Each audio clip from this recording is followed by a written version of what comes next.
વિચારો કે તમારી પાસે દુનિયાનો સૌથી શ્રેષ્ઠ પ્લાન છે, એકદમ પરફેક્ટ.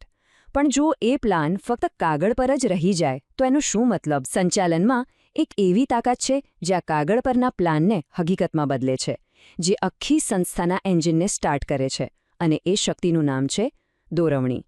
આ માત્ર એક કામ નથી, પણ સંચાલનનું ધબકતું હૃદય છે. તો મોટો સવાલ એ છે કે કાગળ પરની બ્રિલિયન્ટ સ્ટ્રેટેજી અને જમીન પર મળતી સફળતા, આ બંને વચ્ચેની ખાલી જગ્યા કોણ ભરે છે? આ જાદુ થાય છે કેવી રીતે?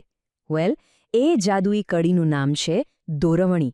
ચાલો આજે આપણે સાથે મળીને આખી પ્રક્રિયાને સમજીએ. આજના આ સેશનમાં આપણે શું શું જોવાના છીએ? સૌથી પહેલાં આપણે એ સમજીશું કે દોરવણી ખરેખર છે શું.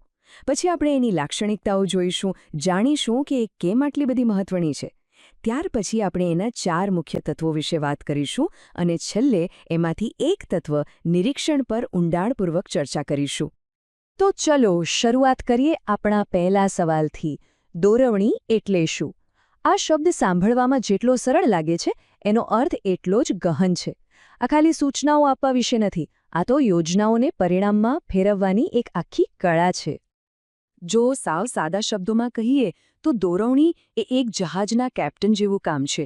એ ખાલી રસ્તો નથી બતાવતો, પણ એ પોતાની ટીમના દરેક સભ્યોને એમનું કામ સમજાવે છે, એમના પર નજર રાખે છે અને સૌથી અગત્યનું, ગમે તેવી મુશ્કેલ પરિસ્થિતિમાં પણ એમનો ઉત્સાહ ટકાવી રાખે છે. મેનેજમેન્ટના 2 મોટા નિષ્ણાતો, કુન્સ અને ઓ'ડોનેલ, આખી વાતને બહુ સરળ રીતે સમજાવે છે. એમના મતે દોરવણી એટલે ખાલી 2 જ વસ્તુ, માર્ગદર્શન અને દેખરેખ. બસ આટલી સરળ વ્યાખ્યામાં જ એની ખરી તાકાત છુપાયેલી છે.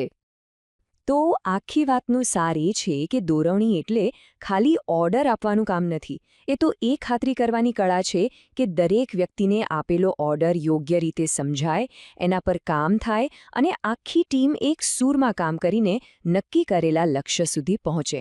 આ એક સંપૂર્ણ પ્રક્રિયા છે.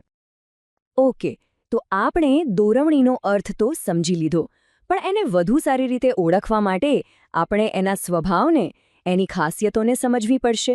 આ એવા ગુણધર્મો છે જે દોરવણીને મેનેજમેન્ટનો એક અતૂટ હિસ્સો બનાવે છે. જુઓ, દોરવણી હંમેશા કોઈને કોઈ લક્ષ્ય સાથે જોડાયેલી હોય છે, અને એ કોઈ એક ઓફિસ પૂરતી સીમિત નથી. કંપનીના ટોપ મેનેજમેન્ટથી લઈને ફેક્ટરીના સુપરવાઇઝર સુધી દરેક સ્તરે દોરવણી જરૂરી છે. અને હા, આ કોઈ વન ટાઈમ એક્ટિવિટી નથી. જ્યાં સુધી કંપની ચાલશે ત્યાં સુધી દોરવણીની પ્રક્રિયા સતત ચાલતી જ રહેશે. અને આ આખી પ્રક્રિયાનો પાયો શું છે? સાચો માહિતી સંચાર.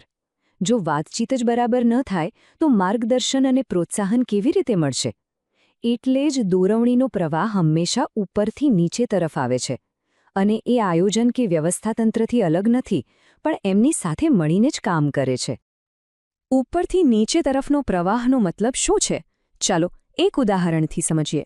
માની લો કે કંપનીના CEO એક નવો પ્રોજેક્ટ શરૂ કરવાનું નક્કી કરે છે. એ આ વાત ડિપાર્ટમેન્ટના હેડને કહે છે. હેડ એના ટીમ લીડરને સૂચના આપે છે, અને ટીમ લીડર છેવટે એ કામદારોને સમજાવે છે કે કામ કેવી રીતે કરવાનું છે. આ એકદમ સ્પષ્ટ ચેન છે. તો આપણે દોરવણીનું સ્વરૂપ તો જોયું, પણ સવાલ એ છે કે એ આટલી બધી જરૂરી કેમ છે? જરા વિચારો. એક એવી ટીમની કલ્પના કરો જ્યાં કોઈને ખબર જ નથી કે શું કરવાનું છે, કોને પૂછવાનું છે. બસ આ જ અંધાધૂંધીને રોકવા માટે દોરવણી ખૂબ જ મહત્વની છે. ચાલો જોઈએ કે એ કેવી રીતે આખી સિસ્ટમને જીવંત રાખે છે. દોરવણી એક હોકાયંત્ર જેવું કામ કરે છે. એ દરેક કર્મચારીને બતાવે છે કે એમની ભૂમિકા શું છે, એમની જવાબદારી શું છે. જ્યારે આટલી સ્પષ્ટતા હોય ત્યારે કામ આપોઆપ સારું થાય છે. મેનેજમેન્ટ પણ કામનું મૂલ્યાંકન કરી શકે છે અને કર્મચારીઓનો આત્મવિશ્વાસ વધે છે. આમ આખી સંસ્થા એક ટીમ તરીકે કામ કરે છે. અને ફાયદા અહીં.